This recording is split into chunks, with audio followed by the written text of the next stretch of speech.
பால் white அவர்கள் யார் அப்படின்னா சீனியர் அட்வைசர் வெள்ளை மாளிகையோட ஃபெய்த் ஆஃபீஸர் இவங்க. இவங்க வந்து பாத்தீங்கன்னா பேசியிருக்காங்க ட்ரம்ப் அவர்களை பக்கத்துல வச்சுட்டு.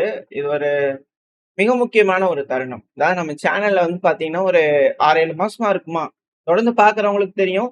டென்ஷன் கூட ஆயிருந்தீங்க, தேவதூதர் அப்படின்னு சொல்லாதப்பா அப்படிங்கலாம் சொல்லியிருந்தீங்க. இவங்க அபிஷியலா வந்து பாத்தீங்கன்னா ட்ரம்ப் அவர்களை ஜீசஸுக்கு நிகரா வந்து பாத்தீங்கன்னா சொல்லியிருக்காங்க. அதாவது நம்மளுக்கு கடவுள் வந்தார், அவரை நம்ம என்ன செஞ்சோம், அவங்கள துன்புறுத்தணும், தப்பான அக்யூசேஷன் அவங்க மேல வச்சாங்க, அதுக்கப்புறம் திரும்பவும் மீண்டு வந்தார் இல்லையா. ஸோ அதே போலதான் ட்ரம்ப் அவர்கள் மேலேயும் ஃபால்ஸான அக்யூசேஷன் வச்சிருக்காங்க. அவர் அதுல இருந்து மீண்டு வருவார் அப்படிங்கிறது போல பல்வேறு விஷயங்கள். இப்போ ஃபெய்த் ஆஃபீஸர் வந்து பாத்தீங்கன்னா ஃபெய்த்ஃபுல்லா பேசியிருக்கிறாங்க, ட்ரம்ப் அவர்களை ஜீசஸுக்கு நிகரா பேசிக்கிறாங்க. தலைவர்களா எங்களாம் லேட்டுப்பா, நாங்களாம் 8 மாசத்துக்கு முன்னாடியே நான் கணிச்சு சொல்லிட்டேன் பாத்தீங்களா, ஈச தேவதூதர் எவ்வளவு கரெக்டா சொல்லியிருக்கேன், நீங்க ஃபர்ஸ்டே பாத்துருக்கணும், இப்ப லேட்டா சொல்றீங்களே என்ன பண்றது அப்படிங்கிறது போல. பட் இருந்தாலும் பரவாயில்ல, இது இங்கிலீஷ்ல பேசியிருந்தேன்னா நம்ம எல்லாத்துக்கும் ஃபேமஸ் ஆயிருக்கலாம், என்ன பண்றது, சரி ஓகே. இப்போ தேவ தூதராக வந்து பாத்தீங்கன்னா ட்ரம்ப் அவர்கள் பதவி ஏற்பாரா அப்படிங்கிற கேள்விகள் இருக்கு. எது எப்படியும் அது மட்டும் இல்லாம அவர் இன்னொரு விஷயம் சொல்லித்தர, அதுல மெயினான விஷயம், 9 மணிக்கு நான் ஒரு ஸ்பீச் பண்ண போறேன், நான் உங்ககிட்ட எல்லாத்துக்கிட்டையும் சொல்ல போறேன் நான் எவ்வளவு கிரேட் அப்படிங்கிறத உங்க எல்லாத்துக்கிட்டையும் சொல்ல போறேன் அப்படிங்கிற ட்ரம்ப் அவர்கள். தற்பெருமை தேவதூதருக்கு தேவைதான், இப்ப இருக்கக்கூடிய சூழ்நிலைக்கு தேவைதான்.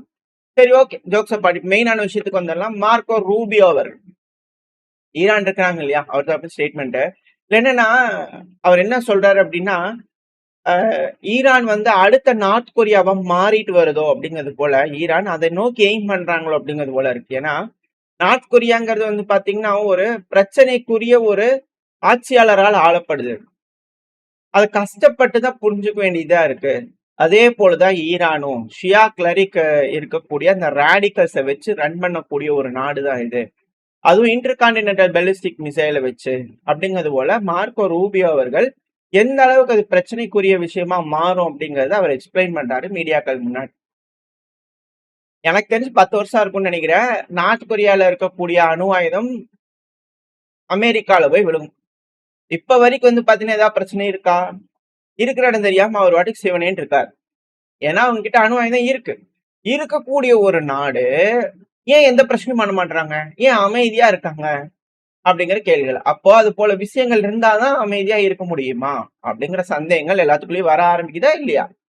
ஏன்னா இப்போ நார்த் கொரியா கிட்ட இருக்கு, ஏதாவது செஞ்சாங்களா, ஏதாவது குண்டு போட்டாங்களா, அதாவது நார்த் கொரியா ஏதாவது செஞ்சாங்களா அமெரிக்காக்கு, அவங்க வாட்டுக்கு சிவனேன்னு அவங்க அவங்க உண்டு அவங்க வேலை ஒண்ணுன்னு பாத்துக்கிட்டு இருக்காங்க. அவங்க எப்படி ஆட்சி ஆண்டா இவங்களுக்கு என்ன வந்துச்சு. நம்மளே நிறைய தமிழ் சேனல்லாம் பார்க்க முடியுது, நார்த் கொரியால வந்து சிரிச்சா இப்படி, நார்த் கொரியால அழுதா இப்படி அப்படிங்கிற போல பல்வேறு விஷயங்கள்.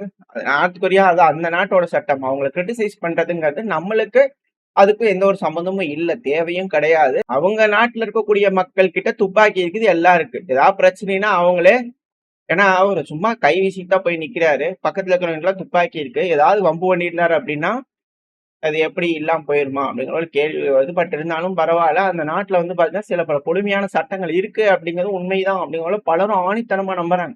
பல்வேறு விஷயங்கள் வந்துகிட்டு இருக்கு. இப்போ அந்த நாட்டுக்கிட்ட இருக்கக்கூடிய விஷயங்களை வச்சு அமெரிக்காவை எதுவுமே செய்யாத போது அப்ப ஈரானும் எதுவும் செய்ய மாட்டாங்க தானே அப்படிங்கிற கேள்விகள் இருக்கு. பட் இருந்தாலும் அது வேற மாதிரி நடந்துடலாமா இல்லையா அப்படிங்கிற ஒரு சந்தேகம் அமெரிக்காக்குள்ள இருக்கு.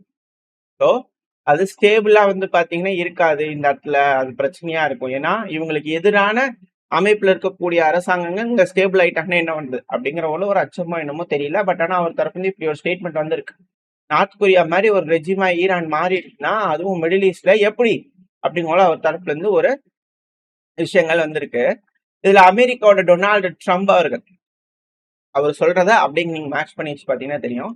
அவர் என்ன போஸ்ட் போட்டுக்கிறார் அப்படின்னா, ஈரானோட புது ரெஜிம் வந்து கொஞ்சம் ரேடிக்கல் ரெஸ்ஸா தான் இருக்க போது தெரியுது. ஏன்னா அவங்க ரொம்ப இன்டெலிஜென்ட்டா இருக்காங்க. ஏன்னா எங்க கிட்ட வந்து சீஸ்ஃபயர் போட்டுக்குங்க, சீஸ்ஃபயர் போட்டுருங்க அமெரிக்கா ப்ளீஸ் அப்படிங்கிற கேட்டுக்கிட்டே இருக்காங்க. அதனால வந்து பண்ணா ரேடிகலைசேஷன் லெஸ்ஸா இருக்கு போல தெரியுது, கொஞ்சம் இன்டெலிஜென்ஸ் யூஸ் பண்றாங்க அப்படிங்கிறது போல ட்ரம்ப் அவர்கள் போறாரு. அதாவது இவரு பேசுறத போஸ்ட் வச்சு எப்படி ஈரான் புரிஞ்சுக்கணும் அப்படின்னு அதெல்லாம் புரிஞ்சுக்கிறதுக்கு அந்த என்கிரிப்ஷன் டீகிரிப்ஷன் மெத்தடெல்லாம் தெரிஞ்சுக்கணும்னு பல அனலிஸ்டோட கருத்துக்கள். அதாவது ஈரான் உங்களோட இன்டெலிஜென்ஸை யூஸ் பண்ணி சீஸ்ஃபயர் போடுங்க, இல்லைன்னா ஸ்ட்ரைட் ஆஃப் ஹார்மோஸோ ஓப்பன் பண்ணி விடுங்க, இல்லைன்னா ஒப்ளிரேட் பண்ணிடுவேன் அப்படிங்கிற ஸ்டோனேஜுக்கு கற்காலத்துக்கு அனுப்பிடுவேன் அப்படிங்கிற ஒரு மிரட்டலாம் அப்படின்ற கேள்விகள். பட் ஆனால் அவர் போஸ்ட் போட்ட ஒரிஜினல் மெசேஜ் என்ன அப்படின்னா, இப்போ இருக்கக்கூடிய நபர்கள் கொஞ்சம் லெஸ் ராடிகலைஸாக இருக்காங்க, இன்டெலிஜென்ட்டாக இருப்பாங்க போல தெரியுது. அமெரிக்காவுக்கு கிட்ட வந்து சீஸ்ஃபயர் கேட்குறாங்க. ஆனால் நாங்கள் என்ன நினைக்கிறோம்னா, ஸ்ட்ரைட் ஆஃப் ஹார்மோஸ் ஓப்பனாகவும் ஃப்ரீயாகவும் இருக்கிற வரைக்கும் தான் அது வரைக்கும் நாங்கள் ஈரானை வந்து பார்த்தீங்கன்னா அமெரிக்காவோட ஈரானை வந்து பார்த்தீங்கன்னா ஒப்ளிரேட் பண்ணுவோம், அது கற்காலத்துக்கே கொண்டு போவோம் அப்படிங்கிறத வந்து பார்த்தீங்கன்னா அவர் வந்து ஒரு மிரட்டல் போஸ்ட் வந்து பண்ண போட்டிருக்காங்க. ஸோ நார்த் கொரியாவா ஈரான் மாறக்கூடாது அப்படிங்கிறதுல உறுதிப்பட அமெரிக்கா இருக்காங்க அப்படிங்கிற புரிஞ்சுக்கலாம். ஆனா கற்காலத்துக்கு ஈரான் போகுதா இல்ல இஸ்ரேல் போகுதா அப்படிங்கிற யோசனைகள் இருக்கு. அதாவது மிசைல்கள் போகுது அப்படிங்கிறது தெரியுது, விழுகுது அப்படிங்கிற விஷயங்கள் தெரியுது. ஆனா எந்த இடத்துல எப்படி இழப்புகள் அப்படிங்கிற ஒரு சந்தேகங்கள் வருது, எவ்வளவு இழப்புகள் அப்படிங்கிறது சந்தேகங்கள் வருது. ஏன்னா ரொம்ப அதிக அளவுல கண்டெயின் பண்றாங்க இஸ்ரேல்ல, செய்திகள் வெளியே வர மாட்டேங்குது. இப்போ அதை தெரிஞ்சுக்கலாம் அப்படின்னா நாசாவோட ஃபயர் ஆர்ம்ஸ், இது வந்து சேட்டலைட்டு ஃப்ரீ தான், நீங்க ஃப்ரிண்ட்ஸ்ன்னு போட்டிங்கன்னா வரும். ஸோ இதில் எந்தெந்த இடத்துலலாம் அதிகமாக தீப்பிடிச்சி எரியுதோ அந்த இடத்துல வந்து பார்த்தீங்கன்னா ரெட் கலரில் மார்க் ஆகும். இதுக்கப்புறம் வந்து பார்த்தீங்கன்னா மிடில் ஈஸ்ட்டில் தெரியாது அப்படின்னு சொன்னாலும் ஆச்சரியப்படுறதுக்கல, அதாவது ஈரான் அல்லாத மிடில் ஈஸ்ட்டுக்கு தெரியாது சொன்னாலும் ஆச்சரியப்படுறதுக்கல. பட் இருந்தாலும் இப்போ இருக்கக்கூடிய அவைலபிள் சோர்ஸஸ் வச்சு பார்க்கும்போது பல பகுதிகள் இண்டஸ்ட்ரியல் ஜோன்ஸ், அதுவும் குறிப்பா இஸ்ரேல்ல இருக்கக்கூடிய இண்டஸ்ட்ரியல் ஜோன்ஸ்ல அதிகமா தீப்பிடிச்சு எரியுது. கைரத் அப்புறம் ஆர்ஸ் இந்த பகுதிகளில் வந்து பார்த்தீங்கன்னா ஹெவியா அட்டாக் நடந்திருக்கு. ஈரான் துல்லியமா தாக்குதல் பண்ணிருக்காங்க. அதுவும் ரஃபேல் அட்வான்ஸ் டிஃபென்ஸ் சிஸ்டமோட ஹெட் குவார்டர்ஸ் மேல அட்டாக் நடந்திருக்கு. ஸோ அந்த அளவுக்கான தீ விபத்துகள் அதுல ஏற்பட்டு இருக்கு. அதை வந்து பார்த்தீங்கன்னா அங்க மார்க் பண்ணியிருக்காங்க அப்படிங்கிற விஷயங்கள் நம்ம பார்க்கலாம். ஸோ இதான் இதுல இருக்கக்கூடிய விஷயம். ஸோ ஈரானோட தாக்குதல் துல்லியமா ஹிட் ஆயிட்டு இருக்கு இஸ்ரேலுக்குள்ள. ஸோ இஸ்ரேலும் கற்காலத்துக்கு போயிடுவாங்க அப்படிங்கலாம் மாற்று கருத்து இல்லை. ஸோ இருதரப்புலையும் மாறி மாறி அட்டாக் பண்ணிக்கிட்டு இருந்தாங்க அப்படின்னா உலகமே கொஞ்சம் பின்னோக்கி போக ஆரம்பிச்சிடும் இதே போல எஸ்கலேட் பண்ணாங்கன்னா. ஏன்னா எக்கனாமிக்கலி பல நாடுகளும் பின்னடைவை சந்திக்க வேண்டிய சூழ்நிலைக்கு தள்ளப்பட்டு, ஸோ இப்படி இருக்கக்கூடிய சமயத்துல எஸ்கலேஷன், ஸோ அட்டாக் பண்ணிட்டே இருப்போம் அப்படிங்கிறத சொல்லிக்கிறாங்க. ஏன்னா இப்போ பாயிண்ட் ஆஃப் நோ ரிட்டர்ன் அப்படிங்கிறது போல சொல்ல ஆரம்பிச்சிட்டாங்க. பாயிண்ட் ஆஃப் நோ ரிட்டர்ன்னா ஒன்று ஜெயிக்கணும் இல்லை செத்து மடி அப்படிங்கிறது போல வந்து பார்த்தீங்கன்னா ஒரு சூழ்நிலைக்கு வந்துட்டாங்க எல்லாருமே அப்படிங்கிற செய்திகள் வந்துகிட்டு இருக்கு. அதுக்கான வேலைகளும் ஆயத்தமாயிட்டு இருக்கு. ஒஹாயோ கிளாஸ் எஸ்எஸ்ஜின்னு சொல்லுவாங்க, guided missile submarine, ship submersible guided missile nuclear அப்படிங்கிற சொல்லுவாங்க எஸ்எஸ்ஜின்னு சொல்லிட்டு. ஸோ இது மொத்தம் 18 வந்து பார்த்தீங்கன்னா ஒஹாயோ கிளாஸ் சப்மரைன் அமெரிக்கா கிட்ட இருக்கு சர்வீஸ்ல. அதுல 14 வந்து பார்த்தீங்கன்னா அணு ஆயுதங்களை ஏந்தக்கூடிய சப்மரைன்ஸ். இதுல 4 வந்து பாத்தீங்கன்னா நார்மலா சப்மரைன்ஸ் வந்து பாத்தீங்கன்னா டாமஹாக் க்ரூஸ் மிசைல்ஸ் இது போல எடுக்கக்கூடிய மிசைல். அது 154 டாமஹாக் க்ரூஸ் மிசைல்ஸா வச்சிருக்கக்கூடிய சப்மரைன்ஸா இருக்கு. இதுல சொல்லியிருந்தாங்க அமெரிக்கா தரப்புந்து 2 சப்மரைன்ஸ் ஒஹாயோ கிளாஸ் அப்புறம் வெர்ஜினியா கிளாஸ் சப்மரைன்ஸா நாங்க மெடிட்ரேனியன் அப்புறம் அரேபியன் சீல டிப்ளாய் பண்ணுவோம். இப்ப நடந்துட்டு இருக்கக்கூடிய எபிக் ஃபியூரி இதுல ஆபரேஷன்ல பார்ட்டிசிபேட் பண்ணோம் அப்படிங்கிறது போல ஈரானுக்கு அகெயின்ஸ்டா. ஆக்சுவலா இதெல்லாம் வந்து பாத்தீங்கன்னா பார்ட்டிசிபேட் பண்ணுச்சா அப்படிங்கிற கேள்விகள் இருக்கு. ஆனா இப்போ இந்த சப்மரைனை பத்தி ஏன் சொல்றேன்னா, ஸ்பெயினோட கடலோர பகுதிகளில் வந்து பாத்தீங்கன்னா மறந்துட்டு இருக்கு. ஸோ இந்த ஸ்பெயினோட கடலோர பகுதிகளில் இருக்கக்கூடிய இந்த சப்மரைனால டாமஹாக் க்ரூஸ் மிசைல்ஸை ஏவ முடியுமா? ஏன்னா க்ரூவை வந்து பாத்தீங்கன்னா ஷிஃப்ட் பண்றாங்க அப்படின்னு சொல்றாங்க. ஸோ ஒரு நீண்ட நாள் ஆபரேஷனுக்காக இதை டிப்ளாய் பண்ண போறாங்களா அப்படின்ற கேள்விகள். ஸ்பெயினை பொறுத்த வரைக்கும் நாங்க ஏர் ஸ்பேஸ் அலோவ் பண்ண மாட்டோம் அப்படிங்கிற சொன்னாங்க.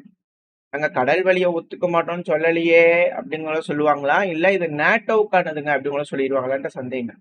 ஏதாவது ஒரு சப்மரைன் எல்லாரும் இது வந்து பாத்தீங்கன்னா ஜார்ஜியாவா இருக்கும், எஸ்எஸ்ஜிஎன் 729 இருக்கலாம் அப்படிங்கிற சொல்றாங்க. பட் ஆனா இது என்ன சப்மரைன் அப்படிங்கிறது வந்து பாத்தீங்கன்னா இப்போ வரைக்கும் ஒரு ஐடென்டிபிகேஷன் கிடைக்கல.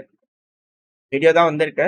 இதுக்கப்புறம் பாசிபிளி எல்லாம் லோடு பண்ணி எல்லாம் ரெடி பண்ணிட்டு இந்த ஒஹாயோ கிளாஸ் சப்மரைன் வந்து பாத்தீங்கன்னா இந்த ஸ்பெயின்ல இருந்து டிராவல் பண்ணி ஈரானுக்கு போகுமா?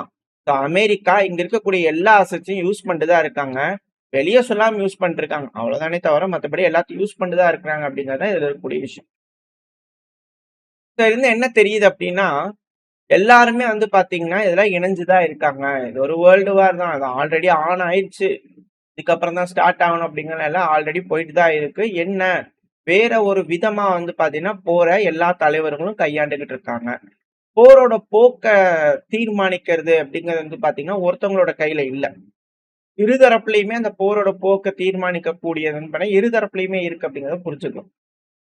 உதாரணத்துக்கு ரஷ்யா உக்ரைன், அடுத்து வந்து பாத்தீங்கன்னா இப்போ ஈரான் அமெரிக்கா. ஓரளவுக்கான தகவல்கள் இந்த பையில பார்த்திருப்போம். இந்த பதிவு உங்களுக்கு பிடிச்சிருக்கா? பிடிச்சுனா லைக் பண்ணிட்டு உங்க ஃப்ரெண்ட்ஸ் நம்மள ஷேர் பண்ணிக்கோங்க. அது கூடவே மறக்காம நம்ம சேனல சப்ஸ்கிரைப் பண்ணலாம். மறக்காம சப்ஸ்கிரைப் பண்ணிக்கோங்க. அப்பதான் நம்ம போடக்கூடிய வீடியோக்கள வச்சு YouTube 4 பேத்துக்கு ப்ரோமோட் பண்ணும். உங்களோட அன்பு ஆதரவு எனக்கு எப்ப இருக்கும்னு நம்பிக்கிறேன். அடுத்த பதிவுல உங்களை சந்திக்கிறேன். Stay safe. பை.